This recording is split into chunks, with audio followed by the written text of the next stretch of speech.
ಎಲ್ಲರಿಗೂ welcome back to my YouTube channel Annagowda Kannada vlogs. ನಾನು ನಿಮ್ಮ ಎಲ್ಲರೂ ಹೇಗಿದ್ದೀರಾ? ಚೆನ್ನಾಗಿದ್ದೀರಾ? ನಾನು ಕೂಡ ಚೆನ್ನಾಗಿದ್ದೀನಿ.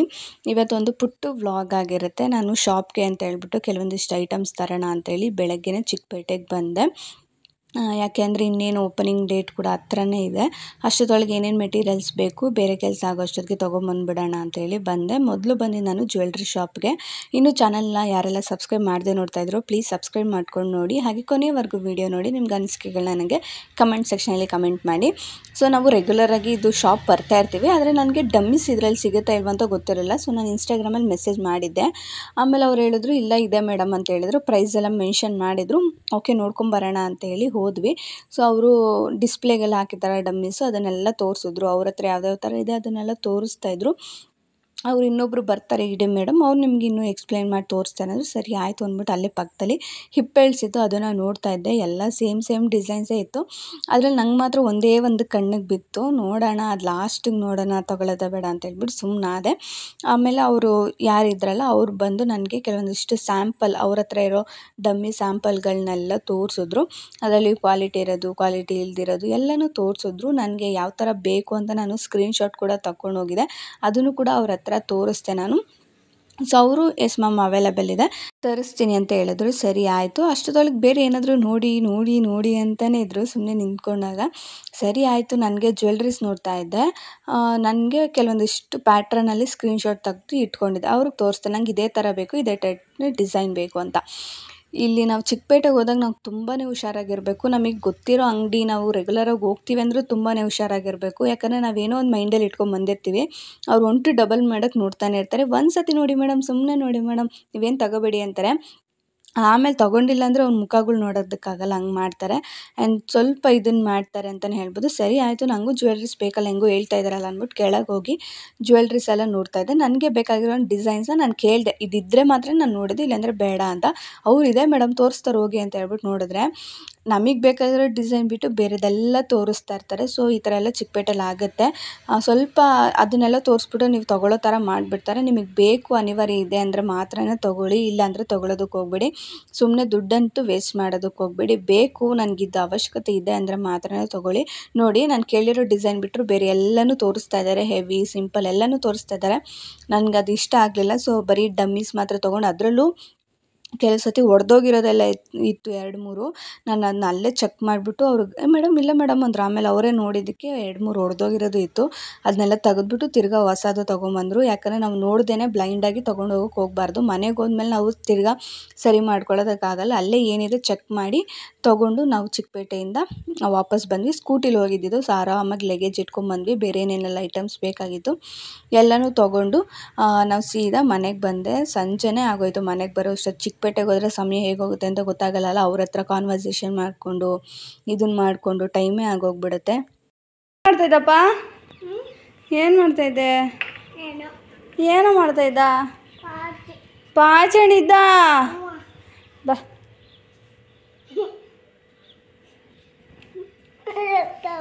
ಎತ್ತಲ್ಲ. ಮನೆ ಎಲ್ಲ ನೋಡಿ ಏನಕ್ಕೆ ಹಿಂಗೆ ಮಾಡಿದ್ಯಾ? ಎಲ್ಲ ಆಟ ಸಾಮಾನೆಲ್ಲ ಅಂಡಾಡಿ ಹೆಂಗೆ ಮಾಡಿದ್ಯಾ ನೋಡು ಮನೇನ.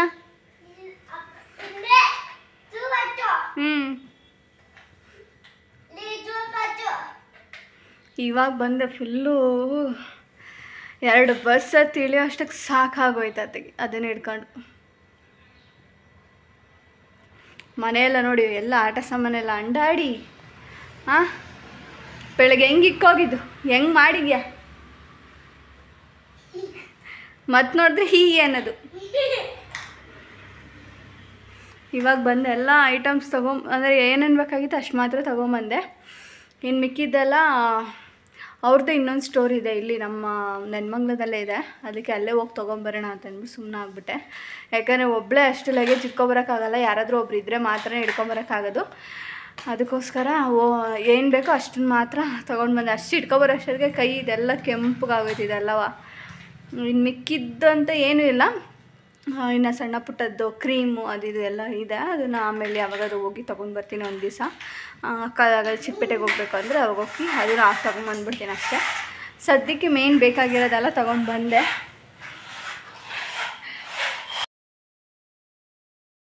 ಹಾಗೆ ನೆಕ್ಸ್ಟ್ ಡೇ ವ್ಲಾಗ್ನು ಕೂಡ ಕಂಟಿನ್ಯೂ ಮಾಡ್ತಾ ಇದ್ದೀನಿ. ತುಂಬ ಸುಸ್ತಾಗ್ಬಿಟ್ಟಿತ್ತು, ಮಲ್ಕೊಂಡ್ಬಿಟ್ಟಿದ್ದೆ. ಇನ್ನು ಹಾಗೆ ನಾನು ಹೇಳ್ದಾಗೆ ಚಿಕ್ಕಪೇಟೆಗೆ ಹೋದಾಗ ನೀವು ಗೊತ್ತಿರಬೇಕು, ಚೆನ್ನಾಗಿ ಗೊತ್ತಿರಬೇಕು, ಇಲ್ಲಾಂದರೆ ನಾಮ ಎಳೆದ್ಬಿಡ್ತಾರೆ ನಮಗೆ. ನನಗಂತೂ ಕೊನೆಯಲ್ಲಿ ಅವ್ರನ್ನ ವಾದ ಮಾಡಿ ಮಾಡಿ ಡಿಸಪಾಯಿಂಟೇ ಆಗೋಯ್ತು. ನಾನು ನೆಕ್ಸ್ಟ್ ಟೈಮ್ ಬರಲ್ಲ ಅಂತ ಹೇಳ್ಬಿಟ್ಟು ಬಂದೆ. ಆ ಥರ ಮಾಡಿಬಿಟ್ರು. ಯಾಕೆಂದರೆ ನಾವು ಯಾವಾಗಲೂ ಹೋಗ್ತಾನೆ ಇರ್ತೀವಿ, ನಮ್ಗೆ ಏನೇ ಬೇಕು ಅಂದರೆ ನಾವು ಹೋಗ್ತಾನೆ ಇರ್ತೀವಿ. ಅಂಥದ್ರಲ್ಲಿ ಅವ್ರು ನಮಗೆ ಈ ಥರ ಮಾಡಿದಾಗ ನಮಗೆ ಬೇಜಾರಾಗುತ್ತೆ ಅಲ್ವಾ.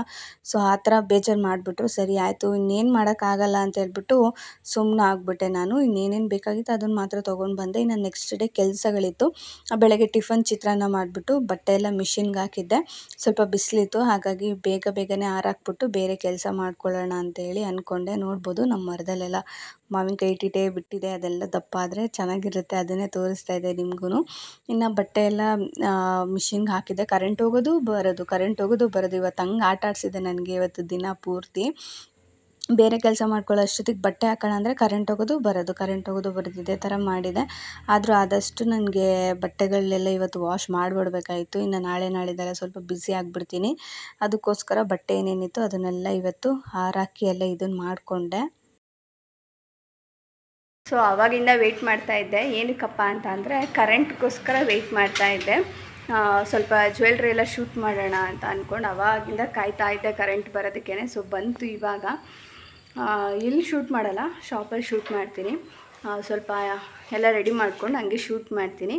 ಅದನ್ನು ನಿಮ್ಮ ಜೊತೆ ಶೇರ್ ಮಾಡ್ಕೊಳ್ಳೋಣ ಅಂತ ಸಣ್ಣದಾಗಿ ಅಷ್ಟೇ, ಅದರಲ್ಲಿ ಏನಿಲ್ಲ, ಜಸ್ಟ್ ಸಿಂಪಲಾಗಿ ಅಷ್ಟೇ. ಆ್ಯಂಡ್ ಕರೆಂಟ್ ಬರಲಿ ಅಂತ ವೆಯ್ಟ್ ಮಾಡ್ತಾಯಿದ್ದೆ. ಅವಲೇ ತೆಗ್ದೋರು, ಎಲ್ಲ ಕೆಲಸ ಆಗಿತ್ತು. ಅವ್ನ ಪಾಡಿಗೆ ಅವ್ನು ಆಟ ಆಡ್ತಾಯಿದ್ದಾನೆ, ಬುಕ್ಸ್ ಇಟ್ಕೊಂಡ್ಬಿಟ್ಟಿದ್ದಾನೆ. ಸೊ ಬುಕ್ಸಲ್ಲಿ ಆರಾಮಾಗಿ ಆಟ ಆಡ್ತಾಯಿದ್ದಾನೆ. ನಾನು ಅಷ್ಟೊತ್ತಿಗೆ ಆ ಶೂಟ್ಗೆ ಏನೇನು ಬೇಕೋ ಅದನ್ನ ರೆಡಿ ಮಾಡ್ಕೊಳ್ಳೋಣ ಅಂತ. ಇನ್ನು ನಾನು ಹೇಳಿದ್ನಲ್ಲ ಕರೆಂಟು ಹೋಗೋದು ಬರೋದು ಮಾಡ್ತಾಯಿದ್ದು ಅಂತ. ಇವತ್ತು ಹೇಗಾದರೂ ಮಾಡಿ ಜ್ಯುವೆಲ್ರಿ ಶೂಟ್ ಎಲ್ಲ ಮಾಡ್ಕೋಬೇಕು ಅಂದ್ಕೊಂಡೆ. ಯಾಕೆ ಅಂತ ಅಂದರೆ ನನ್ನ ಹತ್ರ ಇದ್ದಿದ್ದು ಜ್ಯುವೆಲ್ರಿನೆಲ್ಲ ನಾನು ಹಂಗಂಗೆ ಫೋಟೋ ಹೊಡೆದು ಕಳಿಸ್ತಾ ಇದ್ದೆ. ಅದಷ್ಟು ಕ್ಲಾರಿಟಿಯಾಗೂ ಬರ್ತಾ ಇರಲಿಲ್ಲ. ಆ್ಯಂಡ್ ನೋಡ್ಕೊ ಕೂಡ ಅವ್ರಿಗೆ ಚೆನ್ನಾಗಿ ಕಾಣಿಸ್ಬೇಕಲ್ವಾ, ಡಿಸೈನ್ಸ್ ಯಾವ ಥರ ಇದೆ, ಮ್ಯಾಚ್ ಆಗುತ್ತೇನು ಅಂತ. ಸೊ ಹಾಗಾಗಿ ಇವತ್ತು ನನ್ನ ಹತ್ರ ಎಷ್ಟೆಲ್ಲ ಜ್ಯುವೆಲ್ರೀಸ್ ಇತ್ತು ಅದನ್ನು ಇವತ್ತು ಶೂಟ್ ಮಾಡೋಣ ಅಂತೇಳಿ ಶಾಪಿಗೆ ಬಂದು ಈ ಒಂದು ವಾಲ್ ಪೇಪರ್ ಮಾತ್ರ ಒಂದು ಕಡೆ ಹಾಕಿದ್ವಿ. ಯಾಕಂದರೆ ನಮಗಿದು ಚೆನ್ನಾಗಿ ಕಾಣಿಸ್ತಾ ಇದೆಯಾ ಇಲ್ವೋ ಅನ್ನೋದೊಂದೇ ಡೌಟ್ ಇತ್ತು. ಇನ್ನೊಂದು ಕಡೆ ಹಾಕ್ಸಿರ್ಲಿಲ್ಲ ನಾನು, ಯಾಕೆಂದರೆ ಯಾಕೋ ಇದು ಡಲ್ ಹೊಡಿತಾ ಇದೆಯಾ ಇಲ್ಲ ಚೆನ್ನಾಗಿ ಕಾಣಿಸ್ತಾ ನಮಗೊಂಥರ ಕನ್ಫ್ಯೂಷನ್ ಇತ್ತು. ನೋಡೋಣ ಅಂತ ಹೇಳ್ಬಿಟ್ಟು ನೀವು ಒಂದು ವಾಲ್ಗೆ ಹಾಕ್ಸ್ಬಿಟ್ಟು ಸುಮ್ಮನೆ ಆಗಿಬಿಟ್ಟಿದ್ದೆ. ಇನ್ನೊಂದು 2 ದಿವಸ ಇರು, ಆಮೇಲೆ ನೋಡೋದ ಬೇರೆದು ಹಾಕ್ಸೋದು ಏನು ಮಾಡೋದು ನೋಡೋದ ಅಂತ. ಆದರೆ ಈ ಜ್ಯುವೆಲ್ರಿ ಶೂಟ್ ಮಾಡಿದ್ಮೇಲೆ ಅದು ಸೂಪರಾಗಿ ಕಾಣಿಸ್ತಾ ಇದೆ ಮಾತ್ರ ಬ್ಯಾಕ್ಗ್ರೌಂಡಲ್ಲಿ. ನಾನು ಹೇಳಿದೆ ಇದನ್ನೇ ಇನ್ನೊಂದು ಕಡೆನೂ ಹಾಕ್ಬಿಡೋದು, ಚೆನ್ನಾಗಿ ಕಾಣಿಸುತ್ತೆ, 2 ಕಡೆನೂ ಸೇಮಾಗಿ ಲೈಟಿಂಗ್ಸ್ಗೆಲ್ಲ ಚೆನ್ನಾಗಿ ಕಾಣಿಸುತ್ತೆ, ಇದನ್ನೇ ಹಾಕ್ಬಿಡೋದ ಅಂತ ಅಂದ್ಕೊಂಡೆ. ಅದನ್ನೇ ಹೇಳ್ತೀವಲ್ಲ, ನಾವು ಅಂದ್ಕೊಳ್ಳೋದೇ ಒಂದೊಂದು ಲೈಟ್ಗೆ ಒಂದೊಂದು ಥರ ಅದು ರಿಫ್ಲೆಕ್ಟ್ ಆಗ್ತಾ ಇರುತ್ತೆ. ಆದರೆ ಈ ಜ್ಯುವೆಲ್ರಿ ಶೂಟ್ ಮಾಡಬೇಕಾದ್ರೆ ಬ್ಯಾಕ್ಗ್ರೌಂಡ್ ಅದೇನು ಪಿಂಕ್ ಆ್ಯಂಡ್ ವೈಟ್ ಇದೆ ಸಿಕ್ಕಾಪಟ್ಟೆ ಚೆನ್ನಾಗಿ ಕಾಣಿಸ್ತಾ ಇತ್ತು. ಫೋಟೋಸ್ ಅಂತೂ ಸೂಪರಾಗಿ ಬಂದಿದೆ. ನಾರ್ಮಲಾಗಿ ನಾನು ಫೋನಲ್ಲೇ ತೆಗೆದಿದ್ದು, ಎಷ್ಟು ಚೆನ್ನಾಗಿ ಬಂದಿದೆ ಗೊತ್ತಾ, ಅಷ್ಟು ಚೆನ್ನಾಗಿ ಬಂದಿದೆ. ಆ ಬ್ಯಾಕ್ಗ್ರೌಂಡು ಆ ಜ್ಯುವೆಲ್ರಿಗೂ ಅದಕ್ಕೂ ಸೂಪರಾಗಿ ಬಂದಿತ್ತು. ಸೊ ಹಾಗಾಗಿ ಸರಿ ಆಯಿತು, ಇದೇ ವಾಲ್ಪೇಪರ್ನ ನೆಕ್ಸ್ಟು ಈ ಕಡೆ ವಾಲ್ ನಿಮಗೆ ವೈಟ್ ಕಲರ್ ಕಾಣಿಸ್ತಿದೆ, ಈ ಕಡೆದಕ್ಕೂ ಹಾಕ್ಬಿಡೋದ ಅಂತ ಹೇಳ್ಬಿಟ್ಟು ಅಂದ್ಕೊಂಡು ಅವ್ರಿಗೂ ಕೂಡ ತೋರಿಸ್ದೆ. ಸರಿ ಆಯಿತು ಇದನ್ನೇ ಹಾಕ್ಸ್ಬಿಡ್ತೀನಿ ಅಂತ ಹೇಳಿದ್ರು. ಏನೋ ಒಂಥರ ಖುಷಿ. ನನ್ನ ಶಾಪಲ್ಲಿ ಏನೋ ಒಂಥರ ಕೆಲಸ ಮಾಡಬೇಕಾದ್ರೆ ಇದನ್ನೆಲ್ಲ ನನಗೆ ಸಪ್ರೇಟಾಗಿ ಒಂಥರ ಕೆಲಸ ಮಾಡ್ತಾಯಿದ್ದೀನಲ್ಲ ಅಂದರೆ ಒಂದು ದೊಡ್ಡ ಖುಷಿ ನನಗೆ. ಸೊ ಒಂದೊಂದೇ ಇವಾಗ ನನ್ನ ಹತ್ರ ಇದ್ದಿದ್ದನ್ನೆಲ್ಲ ಶೂಟ್ ಮಾಡ್ಕೋಬೇಕಾದ್ರೆ ಅಪ್ಪನೂ ಅಷ್ಟೇ, ಅಮ್ಮ ಇದೇನು, ಅಮ್ಮ ಅದೇನು, ಇದ್ಯಾಕೆ ಅದ್ಯಾಕೆ ಅಂತ ಒಂದೇ ಸತಿ ತಲೆ ತಿಂತಾಯಿದ್ದ. ನಾನು ಫೋಟೋ ತೆಗಿಬೇಕಪ್ಪ, ಕಳಿಸ್ಬೇಕಲ್ಲ ಮೇಕಪ್ ಮಾಡೋಕ್ಕೆ ಅಂತ ಹೇಳಿದಾಗ ಹೌದಾ ಅಂತ ಹಿಂಗೆ ಅಂತ ಇದ್ದ. ಸೊ ಹಾಗೆ ತುಂಬ ಚೆನ್ನಾಗಿ ಬಂದಿದೆ ಪಿಕ್ಸ್ ಮಾತ್ರ. ಹಾಗೆ ನೀವು ಏನಾದರೂ ಮೇ, ಜೂನ್, ಜುಲೈಗೆಲ್ಲ ಬ್ರೈಡ್ಸ್, ನಾನ್ ಬ್ರೈಡ್ಸ್ಗೆಲ್ಲ ಮೇಕಪ್ ಹುಡುಕ್ತಾ ಇದ್ದೀರಾ ವಿತ್ ಜ್ಯುವೆಲ್ರಿ ಅಂದರೆ ಖಂಡಿತವಾಗ್ಲೂ ನೀವು ಒಂದು ಸತಿ ನನ್ನ ಕಾಂಟ್ಯಾಕ್ಟ್ ಮಾಡ್ಬೋದು. ನನ್ನ ಹತ್ರ ಇರೋ ಆಲ್ಮೋಸ್ಟ್ ಜ್ಯುವೆಲ್ರಿ ಎಲ್ಲ ನಿಮಗೆ ಜಸ್ಟು 400ಇಂದ 1500ವರೆಗೂ ರೆಂಟ್ ಅವೈಲೇಬಲ್ ಇರುತ್ತೆ. ಅದ್ರ ಮೇಲೆ ₹1 ಕೂಡ ಇರೋದಿಲ್ಲ. ರೀಸನಬಲ್ ಪ್ರೈಸಲ್ಲೇ ನಿಮಗೆ ರೆಂಟ್ ನಾನು ಪ್ರೊವೈಡ್ ಮಾಡ್ತೀನಿ. ನೀವು ಮೇಕಪ್ ಬುಕ್ ಮಾಡ್ಕೊಂಡ್ರೆ ಇನ್ನೂ ಕಮ್ಮಿ ಕೂಡ ನಿಮಗೆ ರೆಂಟ್ ಬೀಳುತ್ತೆ. ನಿಮಗೆ ಸಪ್ರೇಟ್ ಏನಾದರೂ ಬೇಕು ಅಂದರೂ ಕೂಡ ನಿಮಗೆ ಅವೈಲೇಬಲ್ ಇರುತ್ತೆ. ಜಸ್ಟು ಲಾಸ್ಟ್ ಪ್ರೈಸ್ ನಾನು 1500ವರೆಗೂ ರೆಂಟನ್ನು ಇಟ್ಟಿದ್ದೀನಿ.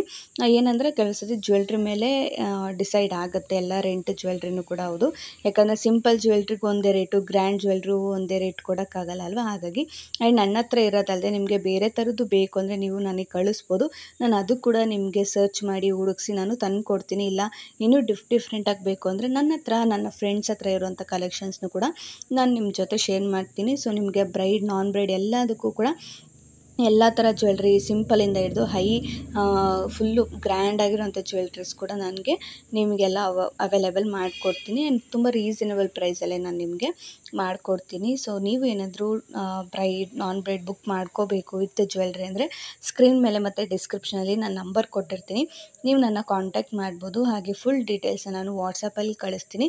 ನಿಮ್ಮ ಬಜೆಟ್ ಏನಿದೆ ಅದನ್ನು ಹೇಳಿ, ನಮ್ಮ ಬಜೆಟ್ ಏನಿದೆ ಅದನ್ನು ಹೇಳ್ತೀವಿ. ಹೆಚ್ಚು ಕಮ್ಮಿ ಮಾಡಿಕೊಂಡು ಮೇಕಪ್ ಆಗಿರ್ಬೋದು, ಜ್ಯುವೆಲ್ರಿ ಆಗಿರ್ಬೋದು ಎಲ್ಲವೂ ನಾನು ನಿಮಗೆ ಮಾಡಿಕೊಡ್ತೀನಿ.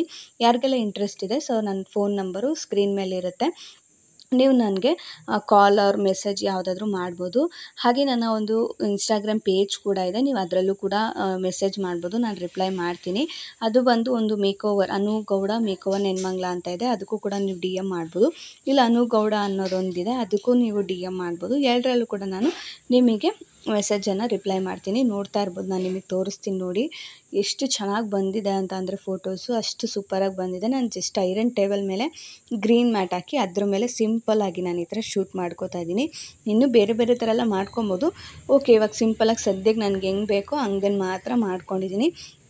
ಇಲ್ಲಿ ನಾನು ನಿಮಗೆ ಕೆಲವೊಂದು ಸಣ್ಣ ಪುಟ್ಟ ಬ್ರೈಡ್ ಜ್ಯುವೆಲ್ರೀಸ್ನೆಲ್ಲ ತೋರಿಸಿದ್ದೀನಿ. ಇನ್ನು ಮಿಕ್ಕಿದ್ದು ಇನ್ನೂ ತುಂಬಾ ಇದೆ ಟ್ರೆಂಡಿಂಗ್ ಜ್ಯುವೆಲ್ಸ್ ಎಲ್ಲ, ಅದೆಲ್ಲ ಬೇಕು ಅಂದರೆ ನೀವು ನನಗೆ ವಾಟ್ಸಪ್ಪೇ ಮಾಡಬೇಕು. ಅವಾಗ ನನಗೆ ನಿಮಗೆ ಕಂಪ್ಲೀಟ್ ಜ್ಯುವೆಲ್ರಿ ಸೆಟ್ ಫೋಟೋಸ್ನೆಲ್ಲ ಕಳಿಸ್ಕೊಡ್ತೀನಿ.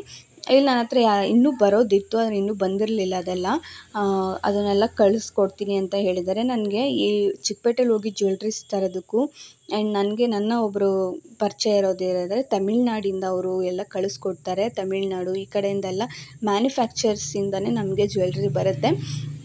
ಅಷ್ಟು ಕ್ವಾಲಿಟಿ ಅಷ್ಟು ಚೆನ್ನಾಗಿರೋದು ಕಳಿಸ್ಕೊಡ್ತಾರೆ. ಸೊ ಹಾಗಾಗಿ ಅವ್ರ ಹತ್ರನೇ ಹೇಳಿದ್ದೆ, ಈ ಥರ ಹೋಗಿದ್ದೆ ನಾನು, ಅಷ್ಟು ಇದಾಗಿಲ್ಲ ಅಂತ. ಸೊ ನನಗೆ ಜ್ಯುವೆಲ್ರಿ ಫೋಟೋಸ್ ಕಳಿಸಿ ನಾನು ನಿಮಗೆ ತರಿಸ್ಕೊಡ್ತೀನಿ ಅಂತ ತುಂಬಾ ಹೇಳಿದ್ರು. ಸೊ ಹಾಗಾಗಿ ಅವ್ರಿಗೆ ಹೇಳಿದ್ದೀನಿ. ಅದೆಲ್ಲ ಬಂದಮೇಲೆ ಅದನ್ನು ಕೂಡ ನಿಮ್ಮ ಜೊತೆ ಶೇರ್ ಮಾಡ್ತೀನಿ. ಸೊ ಫೈನಲಿ ಕರೆಂಟ್ ಹೋಗೋದು ಬರೋದು ಮಾಡ್ತಾಯಿತ್ತು, ಅದ್ರ ಮಧ್ಯದಲ್ಲಿ ಎಲ್ಲ ಜ್ಯುವೆಲ್ರಿದು ಫೋಟೋಸ್ ಎಲ್ಲ ತಕ್ಕೊಂಡು ಎಲ್ಲನೂ ಇವಾಗ ಎತ್ತಿಡ್ತಾ ಇದ್ದೀನಿ. ಅವಾಗಲೇ ಎಲ್ಲ ಎತ್ತಿಟ್ಬಿಟ್ರೆ ನಂಗೆ ನೆಕ್ಸ್ಟ್ ಡೇ ಕೆಲಸ ಇರೋಲ್ಲ. ಹಾಗಾಗಿ ಆ್ಯಂಡ್ ನಾನು ಹೇಳ್ದಂಗೆ ನಿಮಗೂ ಏನಾದರೂ ಬೇಕು ಎನ್ಕ್ವೈರಿ ಮಾಡಬೇಕು ಅಂದರೆ ಸ್ಕ್ರೀನ್ ಮೇಲೆ ನಂಬರ್ ಇರುತ್ತೆ, ಕಾಂಟ್ಯಾಕ್ಟ್ ಮಾಡಿ ಅಂತ ಹೇಳ್ತಾ ಈ ವಿಡಿಯೋನಿಲ್ಲ ಎಂಡ್ ಮಾಡ್ತಾ ಇದ್ದೀನಿ. ಸಿಗ್ತೀನಿ ಮುಂದಿನ ವಿಡಿಯೋದಲ್ಲಿ. ಅಲ್ಲಿವರೆಗೂ take care, bye bye, thank you for watching.